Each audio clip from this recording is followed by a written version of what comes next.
You're listening to the Mastermind Parenting Podcast with Randy Rubenstein, episode 112. My name is Randy Rubenstein, and welcome to the Mastermind Parenting Podcast, where we believe when your thoughts grow, the conversations in your home flow. Well, hi guys. I wanted to share an interview that I did on another podcast with Laura Max Rose, and she was asking me about being a stay-at-home mom versus a working mom.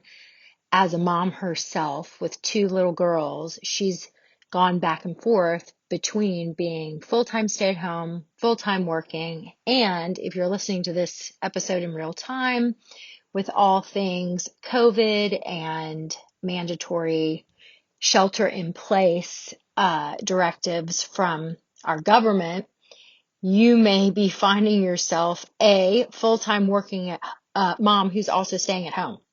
So I think that this is a timely episode, even though we did record it before the pandemic and all things COVID-19. And I just think that this is such an area where so many moms struggle. Like, I had a mom one time ask me if, she said, just level with me. Which kids turn out the best? So we discussed that in this episode, and we go way more in depth than I did in a prior episode where I discussed that.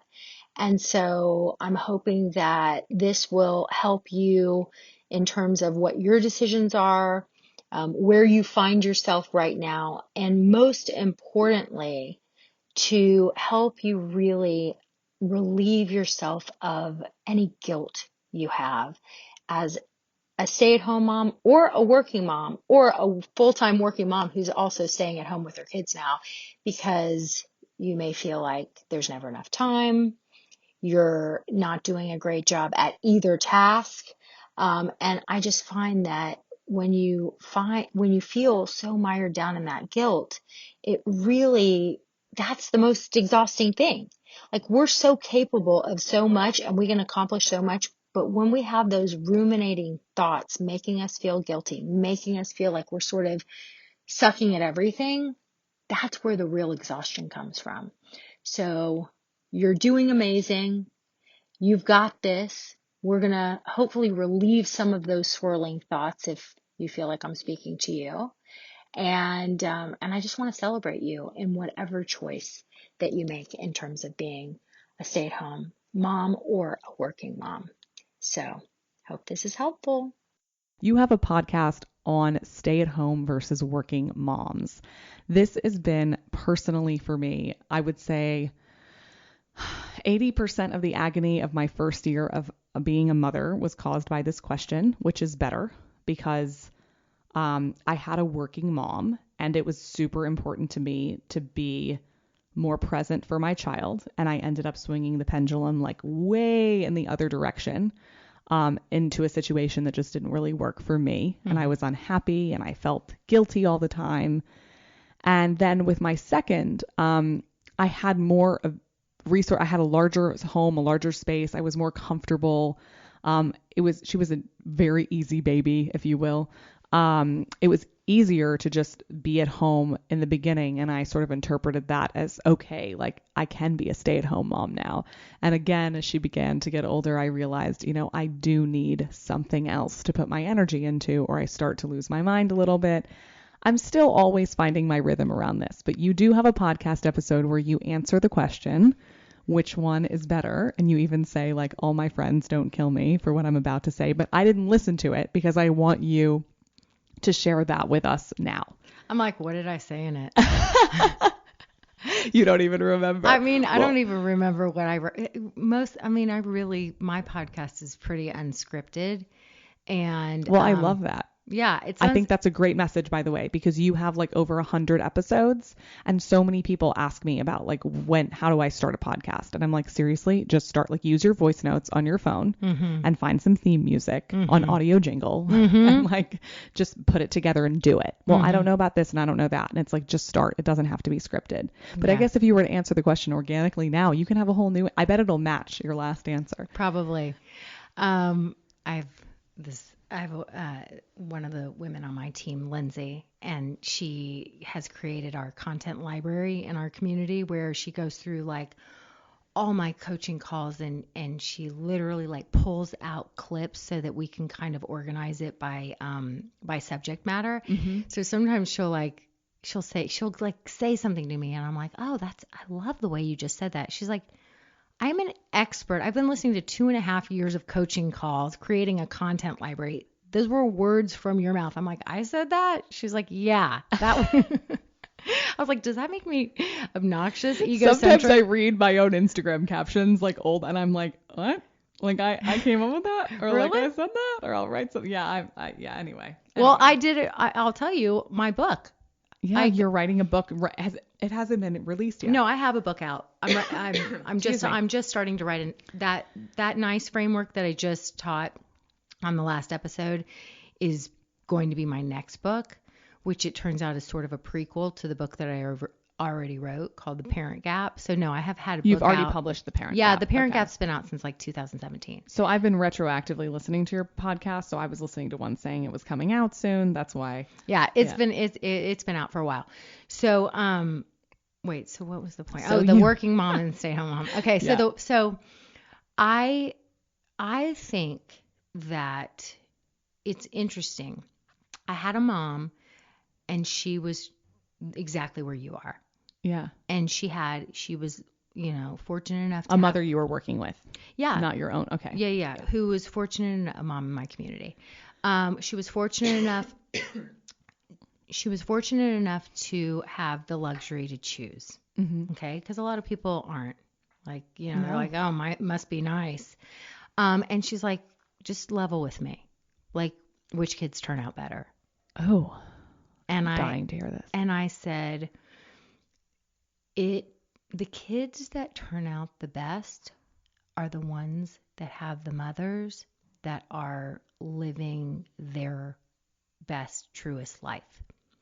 So if that means... Oh, God, I just, like, I'm the happiest person in the whole world hearing that. I mean, I can't... What a perfect answer. I can't tell you. Like, they say, like, that old saying, happy wife, happy life, which is sort of sexist and gross. It is, but, like, there's also something to that. I mean, it's true. Like, both directions. So it doesn't have to just go the happy wife, happy life commentary. But, like, when I think almost especially women are living their best life and doing what they really want to be doing, everyone is happier. Yes. We said, it goes back to the last episode when I talk about being the pack leader. Yeah. So we set the tone. You said it. It starts at the top and it trickles down. Yes. So if you're a stay-at-home mom because you're like, okay, I swore I was going to be this kind of parent because I wanted my mom to be more present when I was a kid. And so I was going to grow up and be the super present, engaged room mom and host all the things and be the head of the Girl Scout troop or whatever it is. And so we have all these dreams and visions. And then you come into it and you find yourself like terrible at hosting the parties. That was me. She's raising her hand. I mean, yeah. Like I was the stay-at-home mom who was sort of like, okay, I'll sign up to be the room mom. Okay, I'll sign up to host the party. Okay, and now that I'm running a company, I'm the first person to tell you, you do not want me covering details. Like I am the worst. Not your thing. I'm a terrible hostess. I'm terrible at like feeding people on a large scale, putting together the details, planning ahead of time, sending emails. Like I have crazy amounts of emails in my inbox. I am not organized. Like I have other things that are super in my wheelhouse. That is not. And then I used to joke. I was like, maybe I need to get a job so I can hire an assistant because I don't really have a reason to have an assistant, but I'm kind of terrible I knew that I was terrible with all the details. Mm-hmm. So I would sign up for things because I thought, like, why wouldn't I? I signed up for this role, and it never lit me up. I didn't feel particularly good at it. Right. I had a sense of dread in my body when the teacher would tell me, okay, well, you just need to coordinate this party and send these emails and find however, like, if you have a sense of dread in your body, I call it the straitjacket feeling, and I write about it in my book. So it's your body. Your body's always whispering to you. Mm-hmm. So if you're thinking about all the things that you do as a stay-at-home mom, or that would come from being a stay-at-home mom or working parent, either one, and you feel a sense of dread in your body, that is your body telling you, no, do less of that and more of something else. So my body, I didn't know to listen, but my body was always whispering that I hated all those things. Right. And what I finally came to was, and how I ended up being a volunteer in the classroom, like going and hearing the kids read or going on a field trip, and then ultimately training teachers and helping them with classroom management, is because I like to engage with people and have real conversations, and kids are super honest and literal, especially when they're little kids. Mm-hmm. So what I learned really early on was it's super fun for me to actually be with the kids and be with the teachers. So if I volunteer in that way, I'm not the party thrower. I'm Right. not the gala chair. Like, I don't ask me to go get auction items That, oh donated. my God. Yeah, no, that's not my forte either. Don't have me figuring out menus. Like, I'm an eat to live person. I'm terrible at that. Yeah. So I would just say you got to check in with yourself. And if there's anything I can leave you with, it's, if it feels like a straitjacket, the thought of doing whatever task, if something feels like a straitjacket, if it feels like a straitjacket, sitting in carpool line and picking your kids up every day, if it feels like a straitjacket, schlepping them to swimming lessons and getting all the bag together and doing all the things, then chances are you got to find the work outside the home that feels meaningful and impactful and purposeful. Because this is what I tell in my mom community within Mastermind Parenting. I'm really proud of the fact that I won't curse on here, but I say there's no BS, but I use the real word. Yeah. It's the only female community, mostly female community. We have dads too, where there's no working versus stay-at-home mom divide. And there is a divide. We have zero divide. Yeah. And let me tell you something. We have affluent stay-at-home moms who are, maybe not even avid volunteers. I go to yoga and living their best life. And I have coffee with friends, and I love it. Yeah. And then I have moms who are physicians and lots of business owners and are out there just grinding away. Mm-hmm. And there is zero competition or ego involved because we realize we are all so similar. If we're living our best life, we don't feel the need to do the whole stupid one-upmanship. Right. And we're all kind of, sourcing each other. What would you do with this? And what would you do with that? And the truth of the matter is, there's plenty of stay-at-home moms who have all day, every day that they could be present and engage with their kids, and they're not. They're scrolling on Facebook or Instagram and very busy, and they're not. And there's moms who are, I talk about my physician moms because some of my physician moms are my biggest action takers. Mm-hmm. They'll literally be on a coaching call and they're like, okay, guys, they're paging me from the OR. I got to go. And they spend an hour and a half with their kids every day at the end of a long day. And they're present and engaged for that hour and a half like nobody's business. And they have rich relationships. So it's not quantity. It's quality. But this is something that was so freeing for me to understand, is that there are women who stay home with their kids and they love it. And it is what they really want to be doing all the time. Like, maybe they're on their phones a little bit or a little bit too much, but like for the most part, it's genuinely what fills them up. Like, they feel purpose from that. And like, to understand that that is not me, and that when I was doing that, I kept thinking there was something wrong with me, that I didn't feel like full from only doing that. That gives me so much joy, but it's not the only place where I derive joy. And I found that I was doing things because I felt like I should be doing them. Right. I also was trying to like earn my stripes in my Yeah. household. Like I cleaned, like I Windexed all the glass in the house today, and like my husband could care less about the Right. glass, and that's why I married him, because I'm not a Windexer. Like I'm not really that great at cleaning. But all of a sudden I really wanted him to value me for those types of things, and he was like, thank you, but like he can't even tell. And it creates all of this unnecessary tension because I'm trying to convince myself that that this is what I'm supposed to be doing, because I do feel like I'm in a straitjacket. So the only way, like my salve for that feeling was like, well, I'm doing the good hard work, Yeah. and this is going to pay off. Right. And I think the hardest thing to hear is like, listen, if you do love doing this, it's wonderful. And to be that present with your kid, it's great. But it's actually not going to make that much of a difference if you're sitting here miserable and you can't even really pay that much attention to your kid because you feel like you have to be here. Now, there are women who are stay-at-home moms out of necessity. Like it's really expensive to send a kid to daycare, and going to work, the price would cancel itself out or what have you, or it'd be more expensive, and it just is a family decision for them to stay home. And like I empathize with that, but I feel like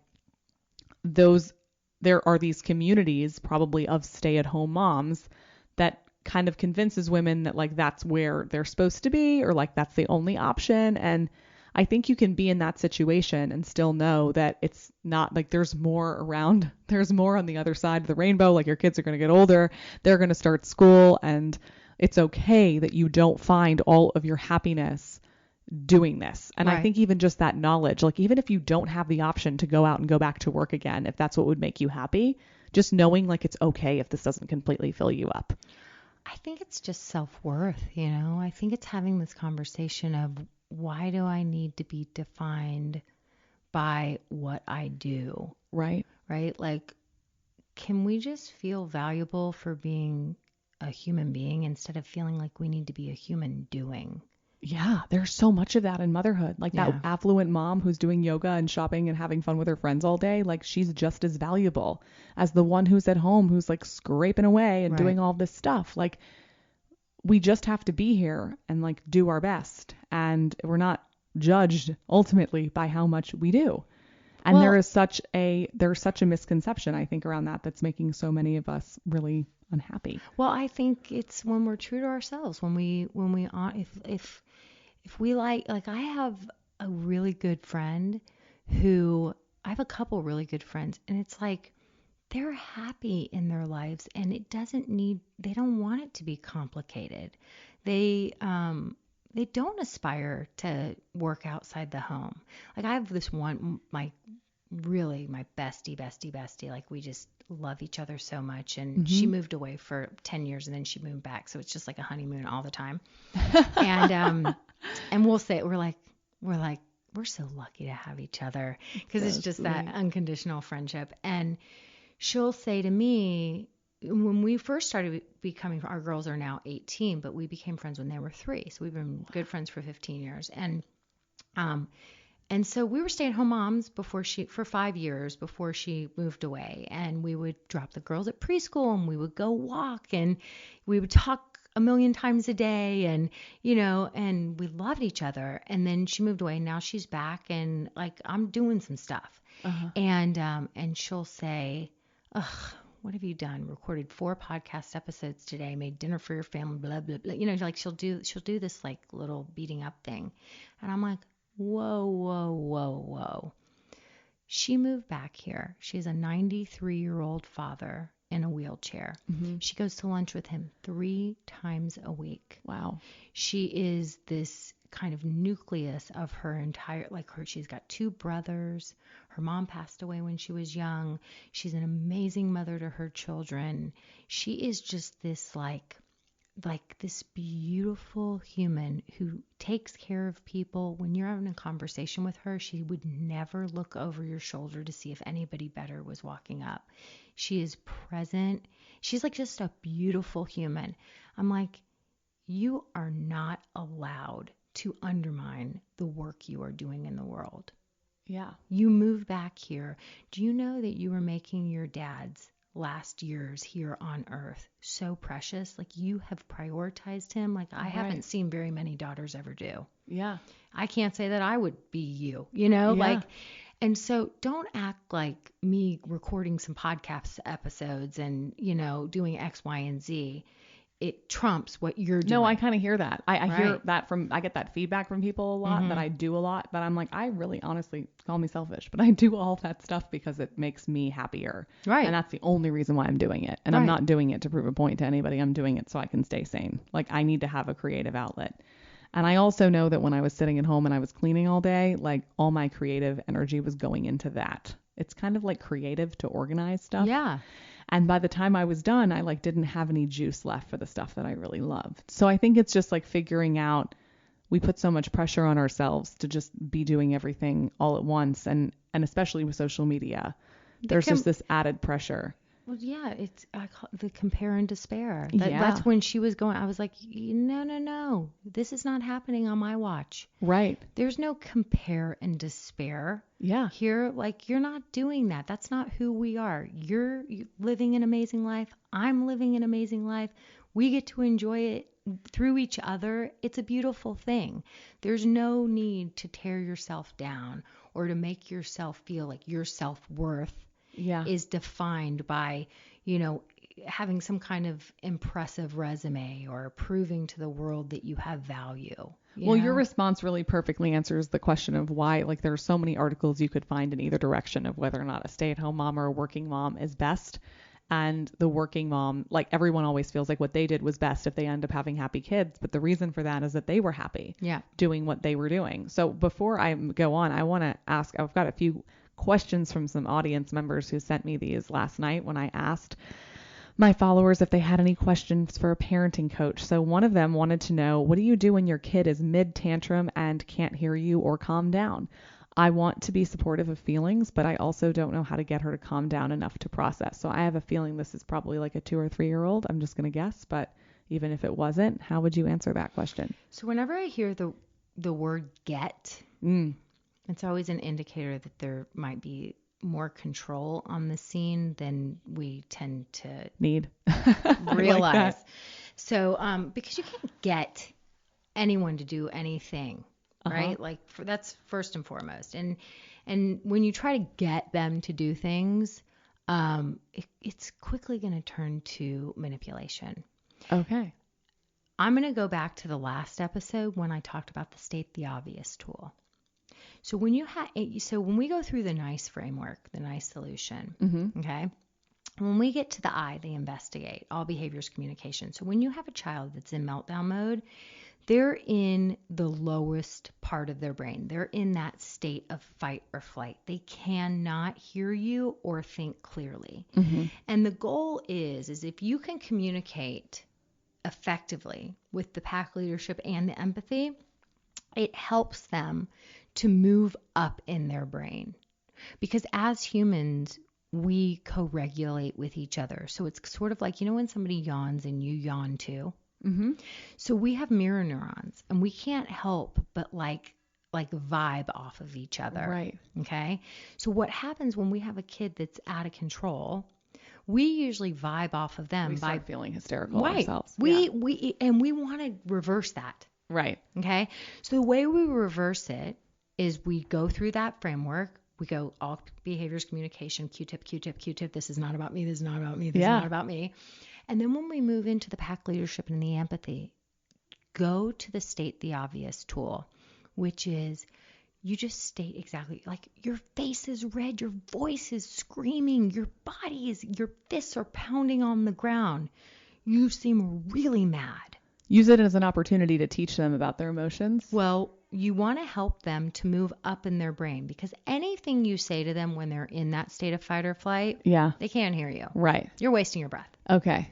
So the goal is that if you want to actually teach someone new skills and help them get through something so that you stop having this Groundhog Day moment of just the same problems over and over and over again, they need to be in their thinking brain so they can hear you.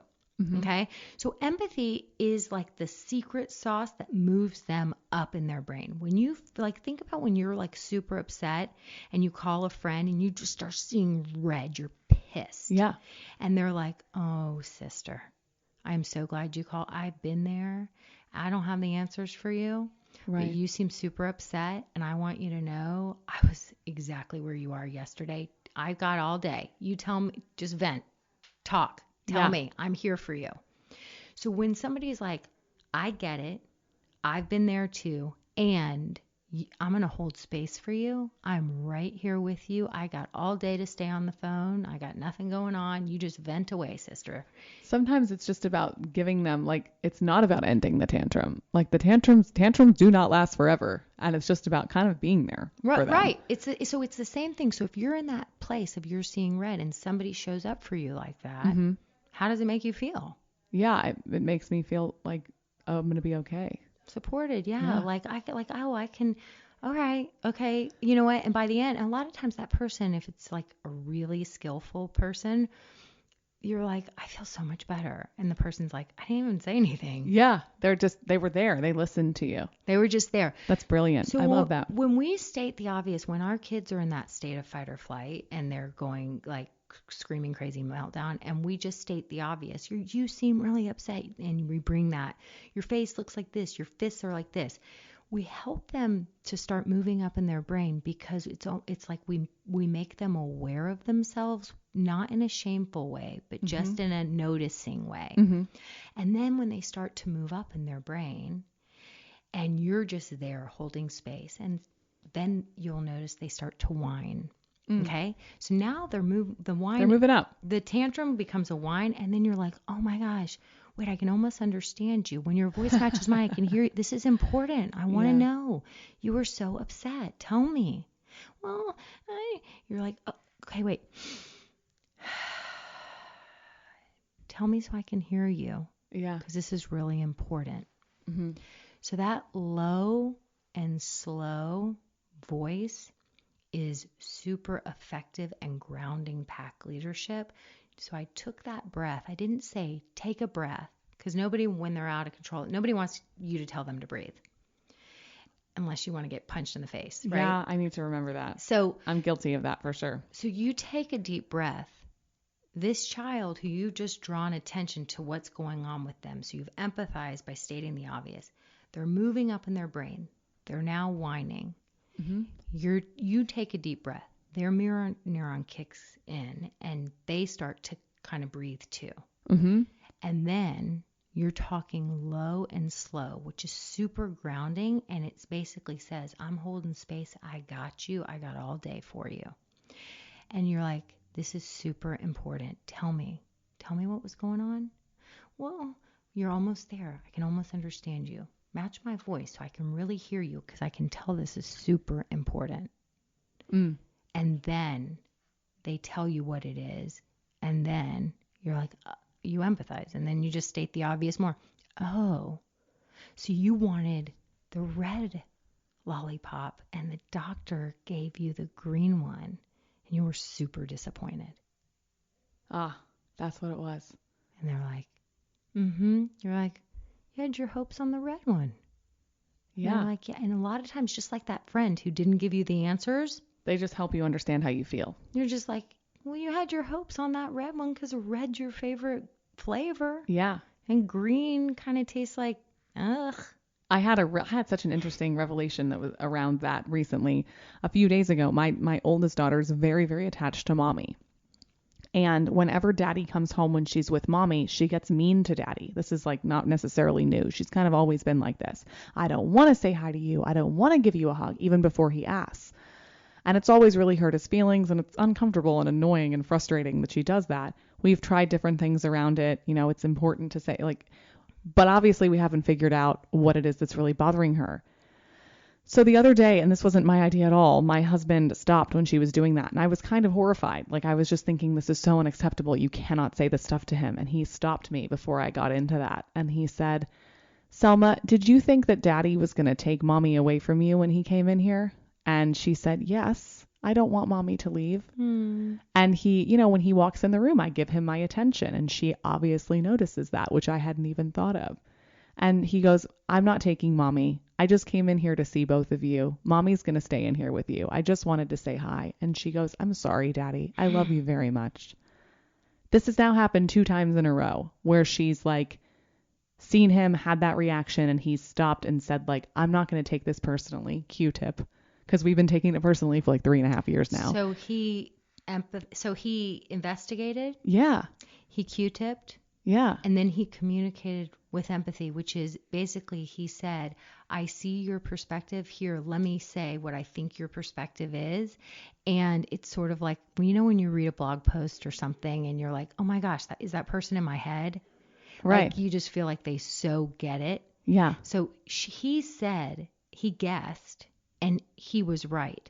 And so immediately she felt connected to him because she was like, exactly. Yeah. And he's like, yeah, well, guess what? I just want to say hi to both of you. And then she apologizes and appreciates that he understands her and sees her perspective. Yeah, it's amazing. It's really, and I think where I get wrapped up so much as a parent is like, she's now said all these things to him that are not socially acceptable in a normal sense. Like, get out of here. I don't want to talk to you. And I'm always kind of focused on correcting that. But what I'm assuming, and you can correct me if I'm wrong, is that yeah, I can go back after and say, next time Daddy comes in here and you feel that way, maybe you can just know he's just coming in here to say hi. And if you don't want him in the room, that's okay. But maybe we could find some other words to describe that because the ones that you're using are hurting Daddy's feelings, whatever it is. I've also kind of come to find that like these things sort of work themselves out. The less threatened she feels, the less likely she is to say stuff like that. And maybe if I focus more on that, like the rest of it kind of works out. Yeah. I mean, I think a couple of things. Number Yeah. one, we got to connect before we correct always. I love that. Elizabeth Miller is a psychotherapist who was on this show, and she said the same thing. And I had so many messages. Oh my God, I'm like putting that on my mirror. Connect before you correct. You got to connect before you correct. And the other thing is model the behavior you seek. So what you focus on grows. So if you focus on how she's behaving in an inappropriate way with Daddy and blah, blah, blah, you're just going to get more of that behavior because actually 3-year-olds, they don't care. Like she's already admitted she wants as much of mommy's attention as possible. Mm-hmm. And so she wants as much of mommy's attention as possible. So she doesn't care if it's negative or positive attention. Mm-hmm. All attention is attention. So it's actually, this could be a pattern that has been created that helps her to get a lot of mommy's attention. Because all of a sudden I'm like, are you kidding me? Yeah. Right. So we accidentally do this where we'll put a bunch of focus on a certain negative behavior and we accidentally reinforce that negative behavior because what we focus on grows. Yeah. So they learn at 3. Oh, because, there's been studies where like kids hear the word no exponentially more than they hear the word yes or things that they're doing right. So they learn a lot of times at the age of 3, there's a lot of bang in their buck when they have these misbehaviors. Mm-hmm. So if she wants as much of mommy's attention as she can possibly get, mm-hmm. and Daddy comes home, which usually means now she's going to have to split mom's behavior with Dad. Mm-hmm.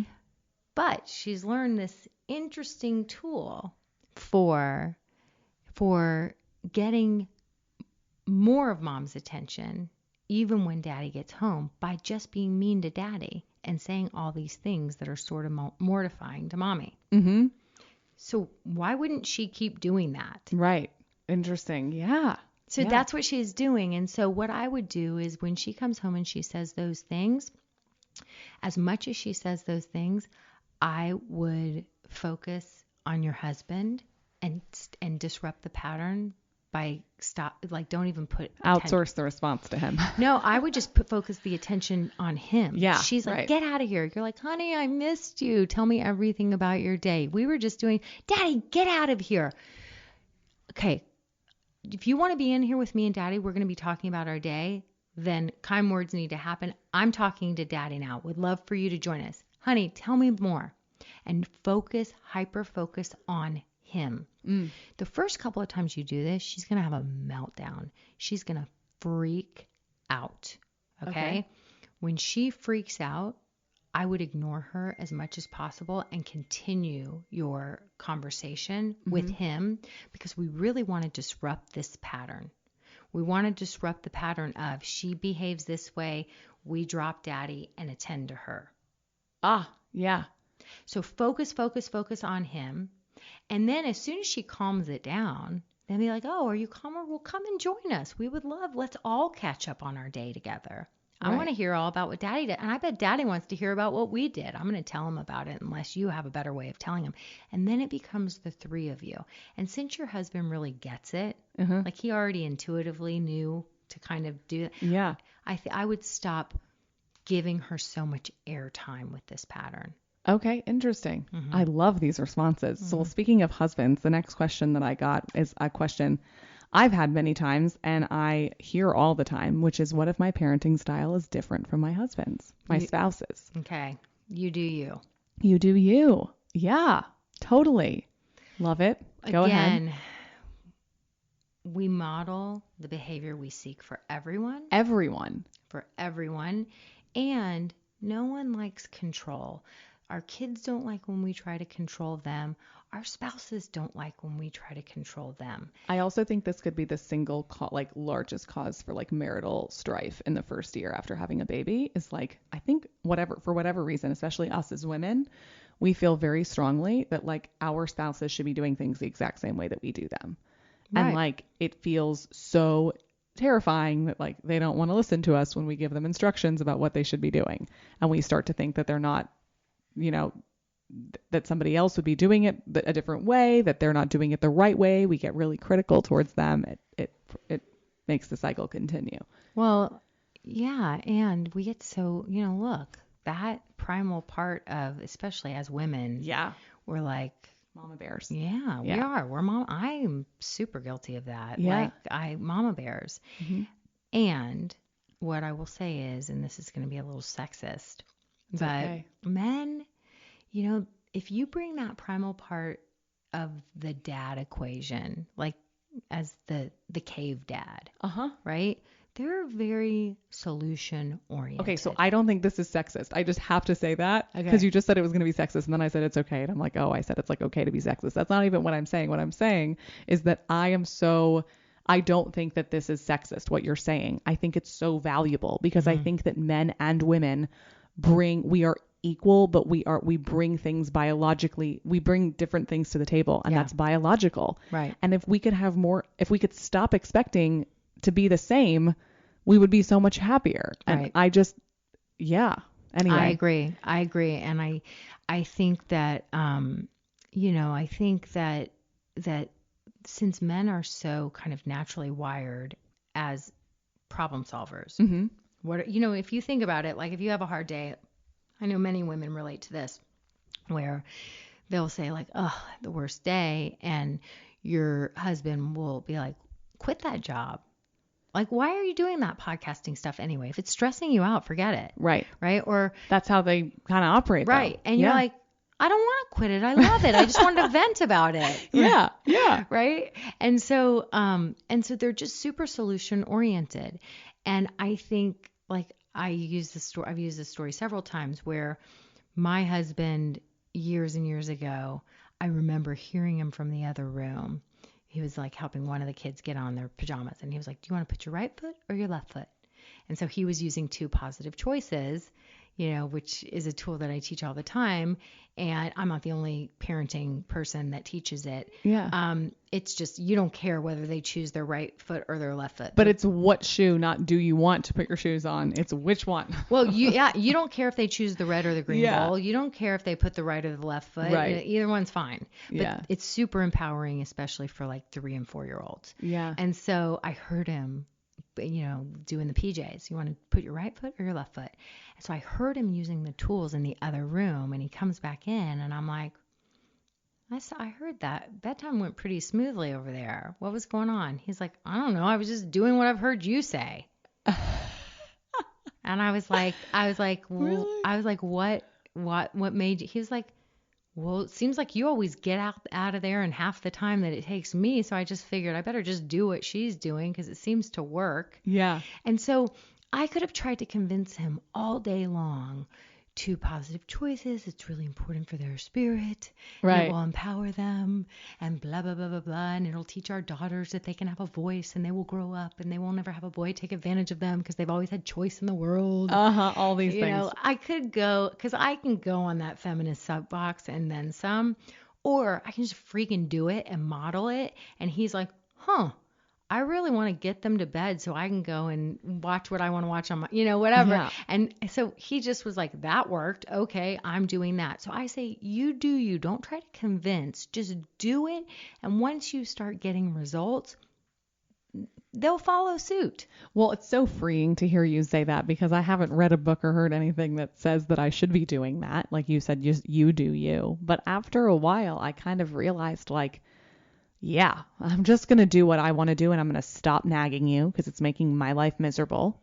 And I also realized that as much as I think I bring everything good to the table, there are so many things like that thing that he did the other day with Selma. Like, is this, when he was able to level with her about why she didn't want him in the room, that is an instinct I would not have had. When I stop nagging him, I'm able to see what he actually brings to the table. He has about 500 times more patience than I do.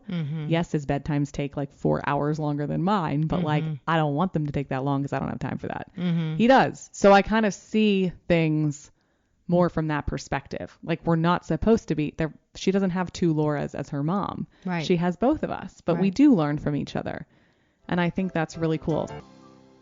So next question from the audience. How do you start teaching right and wrong from the get-go? I think this plays into a lot of the things that you and we've already talked about, but how do you teach those values like initially? I think a lot of parents of really little kids get really concerned about that because you don't even know who your kid is yet. Number one, you model the behavior you seek. Again. Yeah. Yeah. Model, just do it. Like moms wonder why their daughters get wrapped up in middle school drama. And then you find out the mom's been a part of this exclusive mahjong, blah, blah, blah. And the kid's been hearing all this exclusive behavior. Yeah. They are watching us They're listening all the to time. us. They're listening all the time. So if you want your kids to be kind and to know right from wrong, number one, follow the nice solution. Yeah. Model the behavior you seek. It's never if you're yelling at your kids to listen, to not be violent, to stop hitting, and you're using aggression to overpower their aggression, you're accidentally reinforcing the exact behaviors you want to do away with. Yes, exactly. It's like the definition of insanity. You're modeling it for them. Yes. Yeah. So model the behaviors you seek. The other thing is, and this doesn't come naturally for us. Language is powerful. Words have meaning. And so I always say, come from a place of yes. So it's, if you see a kid running by the pool, you're going to yell, don't run, naturally, instead of walking feet. Right. And what I've found is you can retrain your brain to ask for the behaviors you want versus focusing on the behaviors you don't want.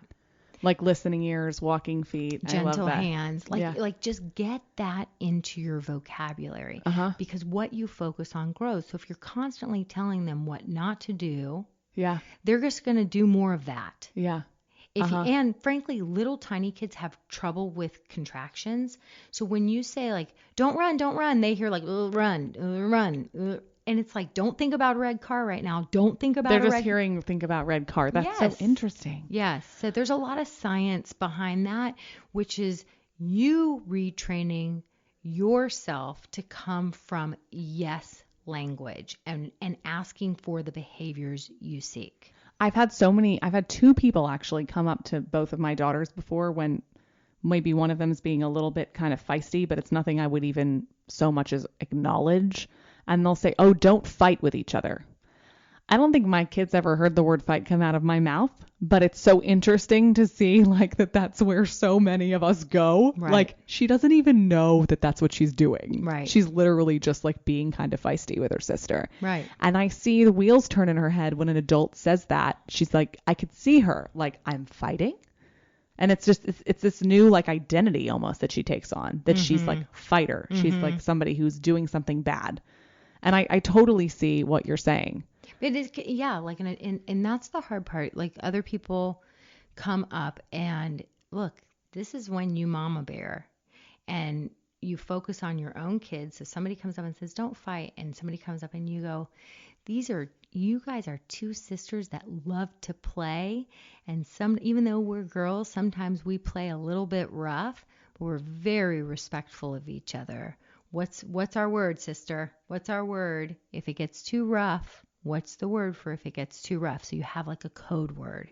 And so you ignore that other adult, but you basically it's like when my daughter was little, I had a thing where this was a mistake I made where I went overboard with it, where I didn't want my daughter to think ever that like her value was based on her outer appearance. Yeah. So from the time she was a little bitty, if somebody would come up to her and talk about how pretty, because that's what they do with girls, you have girls. Yeah. Whenever somebody would talk about how pretty she was or she's so tiny or whatever, I'd be like, oh, and she runs really fast and she's really, kind of went overboard with that. Yeah. To the point that when she was like 13 or 14, she was like, do you think I'm pretty? My mom had the same experience with her mom, actually.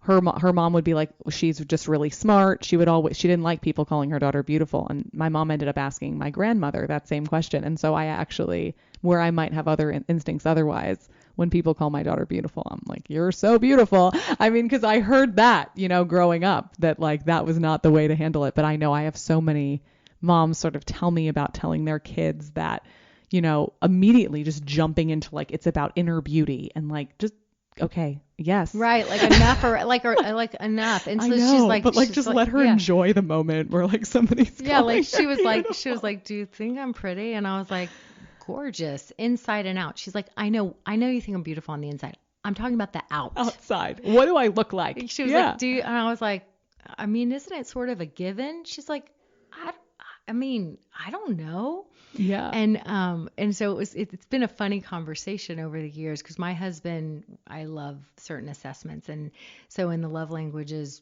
words of affirmation are not high on his love language at all. Interesting. Yeah. So he literally has told me and my daughter like that we're pretty, like never. Yeah. And it's not his thing. And so we were busting his chops recently. I'm like, whatever. And he's like, but y'all are pretty. Don't you just know that? Don't you just know? And she's like, it's nice to hear it sometimes. He's like, but it's just, you just sort of are. Yeah. And so it's been a hilarious conversation for us, but I'm like, no, I totally went overboard with that one because I didn't want you to be defined. I knew like, and then she looked at pictures, I think it was right around her bat mitzvah, and she was looking at pictures from, the slideshow or whatever. And she was like, it was like she had never really seen herself. And she was like, I was so cute. Yeah, she really could like see. She was like, I was really cute. Did people stop you and tell you I was cute all the time? I was like, yeah. And I always was like, and she runs really fast and she's really smart. She knows how to read. She's like, oh God, brother. That's so, I feel like so many people can probably relate to what you just said. Yeah. So I can't believe this is going to be our last question. It's a composite question because I've just so loved talking to you, but I'm asking the best one that I think I have left, which comes from your Instagram. Someone asks, their 3-year-old is out of control. Every single day I'm yelling. What can I do? That's not even my question. My question is actually for the parent who has that question, who's listening to this, who's thinking, oh my God, it's too late. I yell at my kid every day. I'm so frustrated. I love my children, but I've already done too much damage. Can't start now. I've had this feeling so many times. I have it with my youngest all the time that like I haven't given her the kind of attention her big sister got. It's too late. She's turning 1 tomorrow. She hasn't even had a whole year on the planet. What do you tell parents who think it's too late? Oh my gosh, it's never too late. Like as humans, I mean, I'm 49.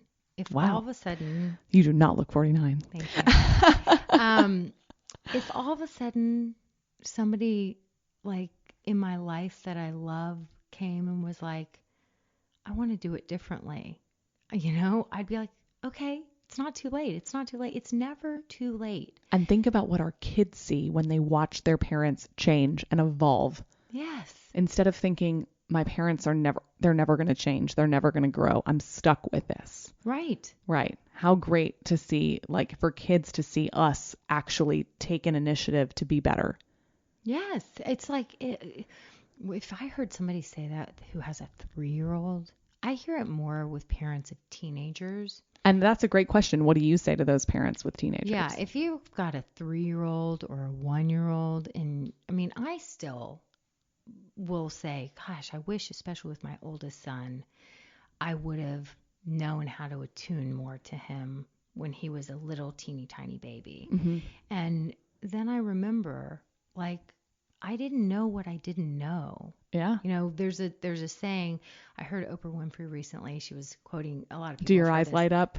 Is it the Toni Morrison quote? That's my favorite. Go ahead. Well, this one's oh, I love that. When your child walks in When the your room. child walks in the room, do your eyes light up? Yeah, I love that Yeah. one.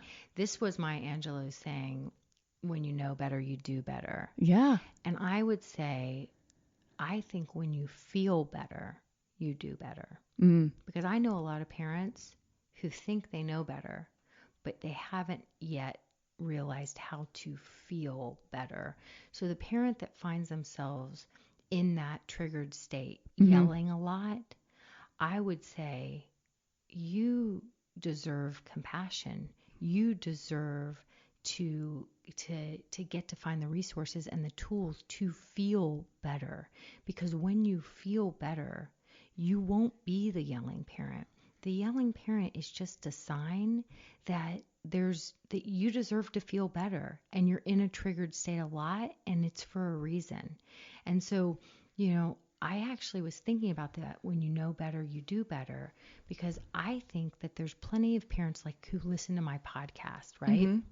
And they think they know better, but they don't know how to help themselves out of that triggered state, because it's a process. You have to heal from some old stuff. You've got the whole I'm fine, why do I need to do it any differently is like, are you really fine? Because if you're screaming your head off like a lunatic on the reg, you're not fine. There's something to figure out there, and you deserve to feel better, because when you feel better, you won't be screaming your head off. And then you'll be happier, and your kids will be happier, and all of it. And it all comes down, I think, to like self-care, taking care of ourselves in basic ways, less than basic ways, but we're so wired against that. But it starts with self-compassion, because you have to realize, when I feel better, I'll do better. And I'm finding myself yelling, like if I beat myself up, or I think it's too late and I have a feeling of hopelessness, right? Like that's just me beating myself up and shaming myself and abusing myself. Right. And if I'm already, coming to this place of finding myself getting triggered, finding myself yelling because I'm not feeling good, why would I add to that cycle? Don't I deserve more? So even just starting that conversation with yourself, that is the start of the self-care movement, because that's self-compassion. That's saying being a human is messy business. And you know what?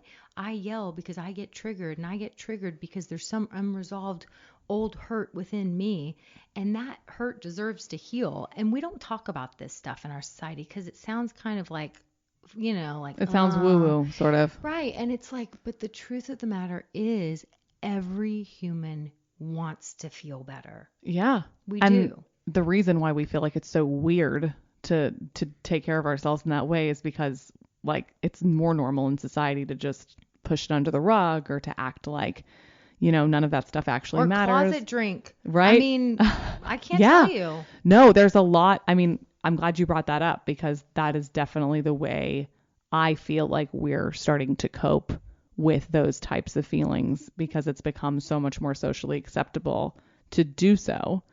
That we are just like, it's like normal to kind of be an alcoholic. It's becoming very normalized. And I don't say that out of any type of judgment actually whatsoever. Or an addicted pot smoker. I'll tell you, I can't tell you how many people, because now it's like you can't smell it. Right. I mean, I can't tell you how many moms I've found out that are and I'm not, my kids make fun of me when I try to use the right terminology, because I'll be like, when they're doing the Juul, which now they don't do that because of the whole like lungs collapsing. But like when I'm like, when you're vaping the pot, they're like, it's not called the pot and it's not called the marijuana. the Yeah. marijuana. But I can't tell you how many people are inhaling and exhaling Yeah. or drink, waiting till 5 o'clock when they can start drinking that first glass of wine, and that turns into a whole bottle night after night. This is more prevalent than we realize. And I say this with zero judgment whatsoever. I actually have super addictive tendencies. So it's just our way of coping to and allowing ourselves to feel better. Right. So, I sort of hate the term self-care because I think that it's been made fluffy. It's been commercialized. Yeah, and it's like a face mask now. Yeah, it's not a face mask. It's not. Yeah, it can't. Look, I love a massage and a bubble bath. But it really, like, let's just start with self-compassion, which is I deserve to feel better. And if I'm yelling at my kids or feeling out of control in my body, exhausted, feelings of dread, like there's something to heal from and to figure out. And I deserve to feel better as a human. I deserve that. Yeah, looking at it from that perspective instead of like, yeah, either there's something wrong with me or this is something I have to do that I don't want to be doing. I think it's just like a much more compassionate view. But I do think more of us than we realize, like we're not like we thought we were fine when we were kids, but like the way that things are now, like the pressure that's on each of us individually, it's also not really working either. Like Right. We're not really coping that well. If you look at the statistics and it's like, oh, I look out there though and nobody else is taking time for themselves. Well, like most other people like are really struggling. I mean, there's a lot of struggle, and like to take a step out and to be courageous and to decide to take care of yourself and to honor yourself and to listen to yourself. It's going to feel uncomfortable and it's going to feel selfish and it's going to feel strange because it's completely the opposite of what we've been taught and what we're seeing. Mm-hmm. But if we want something different, we have to do something different. Mm-hmm. Mm-hmm. And it can be hard, but yeah.